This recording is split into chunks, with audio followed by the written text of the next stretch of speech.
What's up everyone, and welcome to Nixphat, where today we're going over the shiny starter outbreaks in Pokemon Scarlet and Violet. I'm going to be making a tier list of what it was like to hunt these Pokemon in the latest DLC.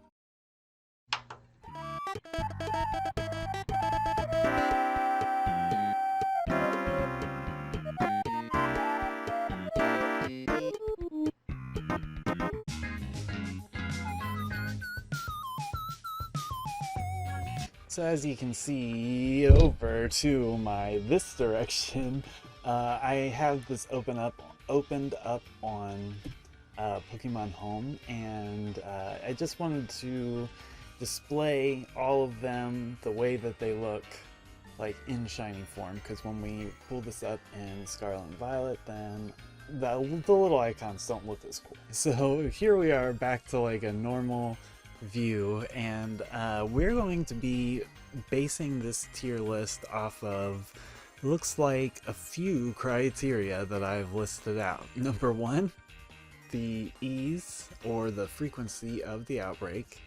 Number two, the outbreak location itself. Number three, how easy or hard the actual Pokemon outbreak is to hunt. And number four, the actual shiny spot ability, as far as like being able to see it in the field. Number five is the actual shiny coloration, which will be relatively subjective. And number six is going to be my bias factor, so just my overall feelings on any of the particular hunts. They'll get an overall score, and we will be slapping them on the tier list from S to F. Let's see who gets what.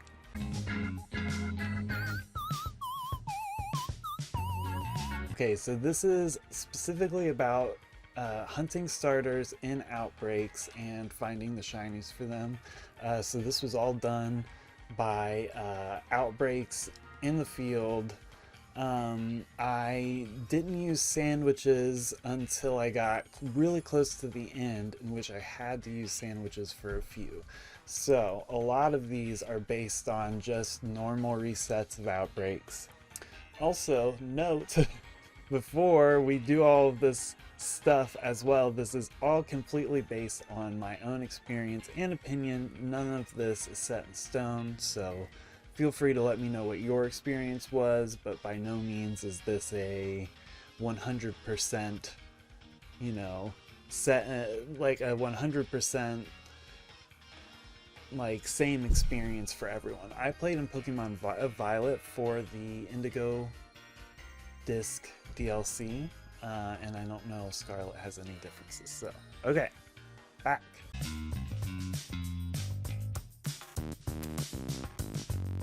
With all of that out of the way, let's go ahead and get started with our first. I feel like I'm in the way, so wait. Main camera. Soup. Okay, this feels a little better. So, starting out with, we have Venusaur here, but of course the outbreaks are all the base level Pokemon. So with the Bulbasaur outbreak, number one, I'm giving it a B. So the frequency of the outbreak, Bulbasaur shows up not extra frequently, but it does show up at a relatively good rate as far as my experience is concerned. Number two, the outbreak location. Bulbasaur has really good outbreak locations. I would say here and there you'll run into a Bulbasaur outbreak that is in some like mid-level grass, but overall not too terrible. Okay, so number three, this one's mostly about like how far out do the Pokemon spawn outside of where the outbreak is actually happening. And for Bulbasaur, where I was hunting, I did not have an issue with more Bulbasaurs out in the distance that would spawn that wouldn't count towards wearing out the outbreak. So I had a pretty good time with that. I'm giving that an A. Number four, the shiny spot ability. I'm giving this one a C. because it looks like Bulbasaur is relatively easy to tell where it is, but it turns out that while I was hunting it, I just so happened to notice a slight change in coloration. So something to be aware of is that Bulbasaur definitely was a little harder to spot than I expected. So yeah, see. Number 5, the actual coloration. I love Bulbasaur's coloration. I wish there was a little more, but sometimes this is good too. This is like a late summer coloration. So I gave it a B. Number 6 for the bias factor. As far as this hunt went, I'm giving it a B because it wasn't a very painful hunt. It just was a little more difficult to spot, but I just, thankfully, keeping my eye out, noticed the slight shade difference and was able to find. So with that said, there's a purple background, which maybe I'll do something else with, and maybe I won't. Overall, I'm giving Bulbasaur a B. Da-da! I don't know if I should make sound effects or if I want to add sound effects. Okay, so with the way we did Venusaur and the grading and all of that in mind, I'll go ahead and post their little miniature, their little sub scores as we go through them, and I'll just talk about the general outbreak from here. So Charmander, it was one of the outbreaks that was a little harder for me at first because I didn't realize how much Charmander would spawn outside of the outbreak location when you when you ate a Sparkle Power sandwich. So that one just made it a little more difficult for me in terms of just getting that figured out. I think actually this one took me all day, and then by the end of the day when I finally found it, I forgot, and it's the only shiny starter that I caught with not a Premier Ball. So that was great. But overall, I would say that Charmander gets a B. Some of these might change as we go, but I think this is good. Moving on to the Squirtle outbreak. Squirtle overall wasn't hard. It was pretty easy to see. It didn't spawn very far outside of the outbreak location. The only problem with Squirtle is that you really can't tell based on the blue of Squirtle. You can really only tell when Squirtle turns around and has that green shell. So sometimes like the shiny outbreaks that you're hunting and you need to wait for a Pokemon to turn around to be able to tell end up to be a little harder, a little more of a pain. But overall, as far as Squirtle goes, I definitely would rank him up in the B's for now. Not so bad. Okay, so the Chikorita outbreak overall isn't a very difficult outbreak to find. It's not quite as frequent, but it's pretty frequent still.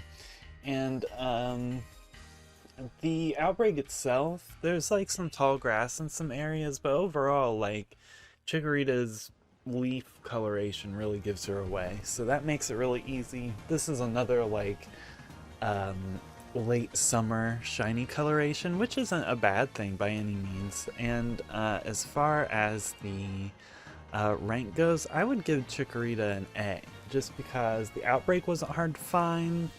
Getting there, wearing down the outbreak, none of that was very difficult. So yeah, Chikorita, I would say, definitely earns it. Cyndaquil we're going to come back to, I think. Moving on, Totodile was one of the Pokemon that I actually did have to use. I used a level 2 water encounter sandwich to have to reset the outbreaks in order to see a Totodile outbreak show up. It's one of the later ones that I got, and from all the resets before that point, I had not ever... This was like one of my last 4 or 5 of the shiny starters to find, so that made it more difficult. And then when I actually got to the outbreak, it only spawned inside the pond, so getting the Totodile to spawn without the Pokemon around it was a little difficult. And then even though Totodile's coloration is relatively easy to see from far away, it's a little harder to tell. And the biggest difference is that there's just no red, it's just blue. There's no hints of red, and you're like, oh, okay, there it is. So I thought Totodile would be a little easier to hunt, but ended up not quite but ended up not being quite so easy in the end. So overall, I would give Totodile a C. It's not that I didn't enjoy the hunt, it's just that it is a more difficult hunt as far as Outbreak shinies are concerned and the relative enjoyability while doing so. Trico. Okay, so Trico is a special case. Trico doesn't show up a lot. And like the location of Trico really is not great. The only place I got Trico to show up, I think I saw it in another place, but it was after I already needed it. The only place I saw Trico show up was right in the split of a river. And you had to hunt the Trico on either side and kind of watch across the way. So the overall Outbreak, it wasn't particularly easy. However, I love Trico's shiny coloration. Like, it's one of my favorite of the starters, if not my favorite starter shiny coloration. And when you see it on the map, it just like screams shiny. So like, I love when that pops up. The Outbreak itself was pretty fun, and I knew that I wasn't going to miss it. So as far as Trico goes, I actually do give Trico S rank. The Outbreaks don't show up all the time, but it was actually a lot of fun to hunt that Trico. So definitely really cool. So for the Torchic Outbreak, these are really difficult to find. I think I did use a Fire Encounter Sandwich, but later I did see another one, of course, after I found the Torchic. I did see another one without the Encounter Sandwich, but I had to use Fire Encounter Sandwich for mine. And when it did show up, the actual Outbreak itself was so easy. It's only in one spot, and you can set down a picnic, walk across where it spawns from, and you just sit there and wait. It was one of the easiest Outbreaks to hunt after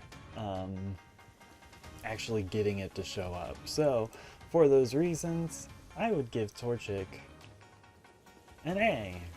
Mudkip, for some reason Gen 3 was just very difficult to find, and then Mudkip's Outbreak was in a really weird spot where it didn't spawn very easily, and when you have a level 2 or level 3 water encounter / sparkle sandwich, those Mudkips show up everywhere. We got really lucky. I hunted this one with a friend of mine. We got really lucky and it showed up really early, but it was threatening to be much more difficult. However, I mean, I really like Swampert's shiny coloration, so no complaints there. As far as Mudkip is concerned, we are going to give him a B. Give them a B. And now we have Turtwig, which Turtwig is like one of my favorite starters. So shiny coloration wise, is fine. The brown is just like this like lawn mower grass stain green, which is, there's no problem to that, but it's just there's not much to look at. The starter itself is actually a little easier to tell, actually a lot easier to tell, because it's just a light green Turtwig, which changes that like dark green aqua. So overall for Turtwig, the Outbreaks show up pretty frequently. It's not too hard to hunt the actual Outbreak when it shows up, and it's not hard to see him, so B. Doo-doo.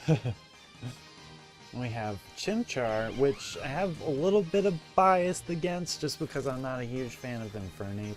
Infernape is fine, they're all fine, but the Outbreak didn't show up very frequently, but as far as actually hunting the Outbreak itself, not too difficult.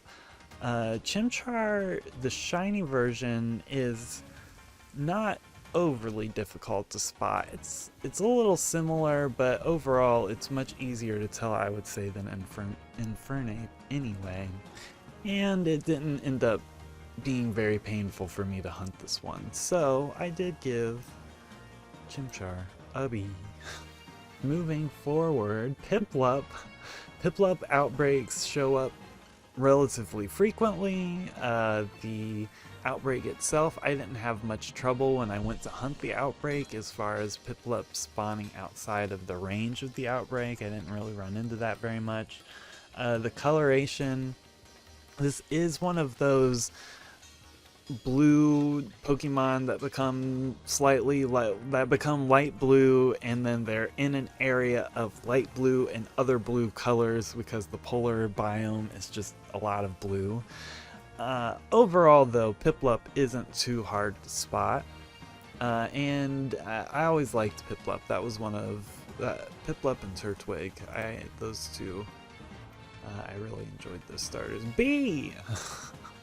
Okay, so Snivy outbreaks do not show up very often, and when they do show up, the location isn't very great because a lot of the locations are like right in the middle of the savannah with tall grass. Snivy is hard to see in tall grass, and then the shiny itself is hard to see too. There is a noticeable difference, but it is like a blink and you can miss it sort of situation.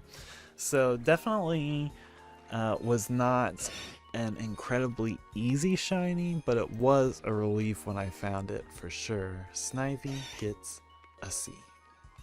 Alright, Tepig. Tepig is one of the most frequent outbreaks of Pokemon that will show up on the map. All over the place. The hunt itself, weirdly difficult. I hunted Tepig 2 or 3 times before I finally locked in, but some of it may have been my commitment to Tepig. I don't know if I really cared, but I also didn't realize how cool Ember looks with that blue fire. Very, very neat. So overall, you know, wasn't terrible, and to spot it out in the wild actually wasn't bad either. So Tepig, B. Doo-doo. Ashawa.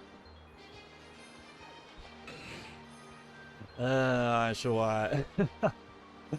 Ashawa outbreaks show up all the flippin' time. It's one of the most frequent outbreaks that you will see. The shiny coloration is relatively different enough. However, huge however is that most of the Ashawa outbreaks show up in or around or surrounded by water, and when Ashawa is in water, it's almost impossible to tell the difference, at least as far as I could tell, between its body and the shiny's body against that blue water background. Now, I never even found one in the water, so maybe I should have double checked, but I hunted this outbreak so many times and failed so many times until I finally was able to get an outbreak to show up on the ice. Because when it's in the water, you're basically relying on looking at its nose to see if its nose is purple. On the ice, you can actually see the whole thing. So when I hunted it on the ice, I did get 2 in my 1 sandwich. I was so relieved. I could have burst into tears. However, oh, there is F-. You get an F-. You were one of the most painful, complicated, difficult outbreaks to hunt. I never want to hunt another shiny Ashawa in Pokemon Scarlet and Violet. Chespin. Chespin shows up not so frequently, but not too terribly infrequently either. And as far as the outbreak itself, Chespin shows up everywhere in the cave, so you have to really watch out for where the outbreak ends and the Chespin begins. But as far as the actual outbreak itself, Chespin wasn't too difficult. You were just looking for one of them to not have that bright green spot. And I always thought Chespin looked like chocolate, and I think I was supposed to rename my Chespin chocolate, note to self, in the future. However, that said, Chespin, I'm giving a C, because there were some general issues as far as getting the outbreak to spawn in a location that was worth actually wearing out. So, boom. Finikin, I love Finikin, Del Fox, their whole line of shinies are amazing. The outbreak itself does not show up so frequently, but when it does show up, it's an easy Pokemon to hunt. It is in areas of taller grass, but for the most part you can see like the orange popping up. And when the shiny spawns in, there's like no mistaking. So Finin Del Fox, I had a really good time with them. I really enjoy their shinies, and for those reasons, I give them an A. Brokey, another outbreak that shows up relatively frequently, but still not as much as some of the others.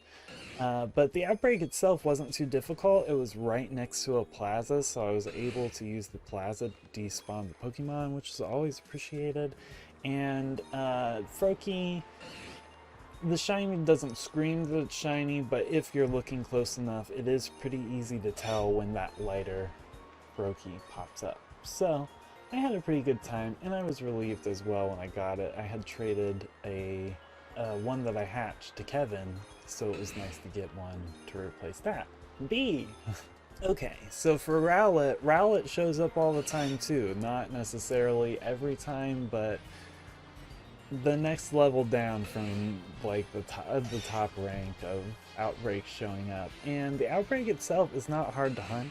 It doesn't go too far out as far as I can remember. Sometimes it does go outside of the outbreak range, but usually it's not too much of an issue. And it's in the grass, but in the grass isn't too bad either. The shiny coloration for Rowlet is amazing. And Decidueye, both forms look great. And then spotting a little green Rowlet in the grass, especially in the savannah, was very easy. So for those reasons, definitely would give Rowlet an A.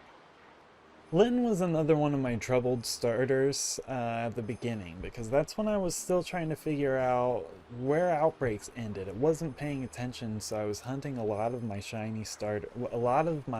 starter outbreaks were being hunted, and I was going way too far away, so my odds just weren't as good, and that really affected like the frequency of how often those were showing up at the beginning. So Linton showed up all over the place around its outbreak, and the outbreak itself was okay, but as far as seeing Linton is great. I love Linton. Spotting Linton out is amazing. I really like Linton and Torricat's shinies. I am not a huge fan of Incineroar's shiny. I'm not the biggest fan of Incineroar in general, but the shiny itself, and for those reasons, Linton lands into the C range. Alright, Popplio was my first starter that I hunted an outbreak of, and I was worried because it's not particularly different, but I was on a beach when the outbreak showed up, and if you're looking at its little collar, the shiny is pink, and that's pretty easy to spot. It's pretty easy to spot when you see a pink collared Popplio, and the whole line, I really like the shiny colors of Popplio's line, so for those reasons, and especially because Popplio, it shows up all the time too. It's a very frequent outbreak, and so yeah, as far as that goes, it was nice. It was a nice outbreak to hunt. Grookey, I'm not a big fan of Grookey in Rillaboom. I feel bad. I'm just not my cup of tea. But as far as the actual outbreaks are concerned, they show up sometimes, not extra frequently. The locations are good, but like they spawn outside of the outbreak location as well. And then the shiny itself, you can tell, but this is one of those shiny Pokemon where I felt like I got lucky on seeing it because it was so similar and there was another Grookey right next to it, so that's what like tipped it off for me.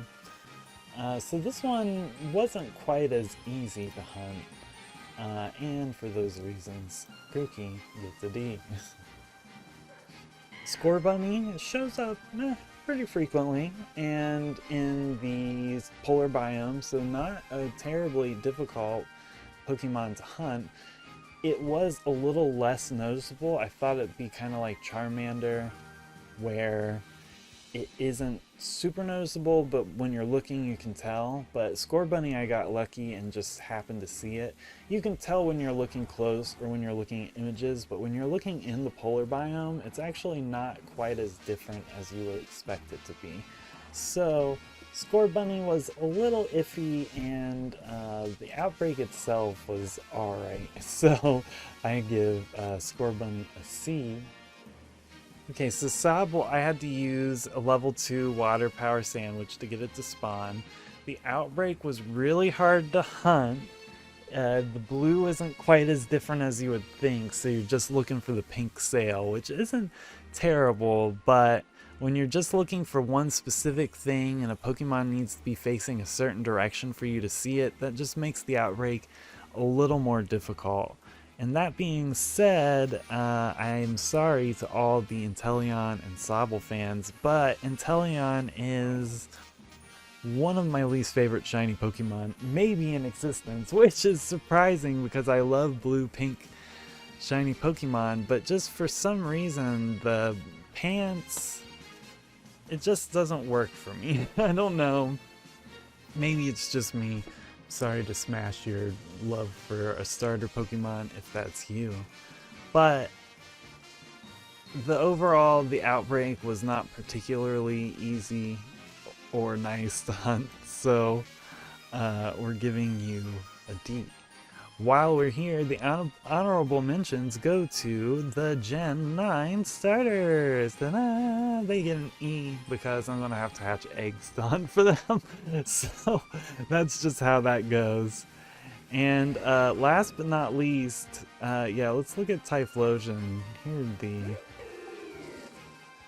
Hisuian forms, which, speaking of, Ashawa Shiny is lame. Anyway, Typhlosion's shiny overall I just think is a little lackluster. And there were some earlier generations where it looked better. Typhlosion Hisuian form does look better, but still overall is so-so. And I put this off at the end because this is the Outbreak. Cyndaquil was my last starter to get the shiny forms of. I reset, I can't think of how many times in total that I reset, and it wasn't until the second time that I used a Sparkle. Well, the first time I didn't really commit to the Sparkle Fire. The second time I committed to Sparkle Fire Sandwich and reset Outbreaks and finally got one to show up. And then I proceeded to wear down the Outbreak, tried to hunt it with a friend, didn't work out. Went through 4 sandwiches over the course of the day, never found a shiny. I was like, is it just impossible to see? Am I missing it? So this one I actually had to yield to, which feels like a failure on my part, and maybe someday I'll have to redeem. But I tried the next day, or the next time that I could get on, I tried to find one. I got another Sparkle Power Sandwich and was resetting Outbreaks. Halfway through, I was just like, I can't do this anymore.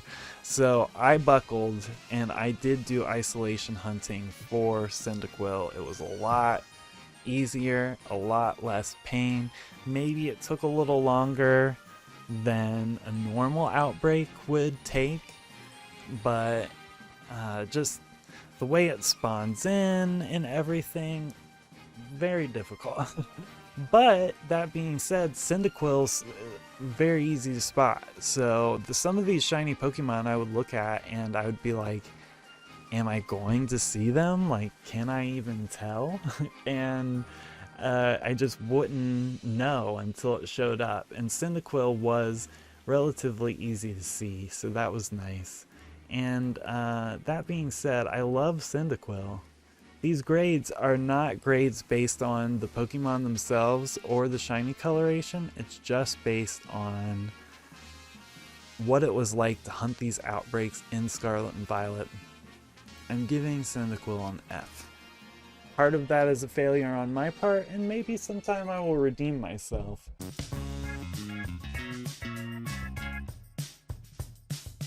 But I think this is pretty fair overall. I'll probably kick myself later for the purple background because I won't know what to put in the back. But anyway, when I review the list just as an overall, just checking things over, I definitely was thinking Squirtle would be a C and Snivy would be a D. I think that's pretty fair overall. I'd give Mudkip a C as well. Just because, like, some of these were a lot harder to hunt than others. Some of them didn't show up that frequently. Sorry, I didn't mean to scroll and mess up our... Ooh. And just depending on what was going on, it just was a general, like, pain or not. There were a few of these shinies that made me question if I ever wanted to hunt shiny Pokemon again, and there were others that I had so much fun shiny hunting that I wanted to go back and hunt them again after. So I might do it sometime, and I'm thinking about doing a stream of just hatching eggs to get the final 3 starters. So I don't know, let me know what you're interested in, let me know what you think in your experience. Of course, like I said before, this is not a definitive list by any means. This was just my experience with the Pokemon outbreaks as they were, and just how it went in doing all of those things. So hopefully some of you find this interesting or helpful, or I don't know what, but let me know your experience in the comments. I stream on Tuesdays, and on Duel the Mates we play a lot of Pokemon on Saturdays, so feel free to swing by whenever you want. Thank you all so much for watching, it really means a lot, and until the next time, keep being you.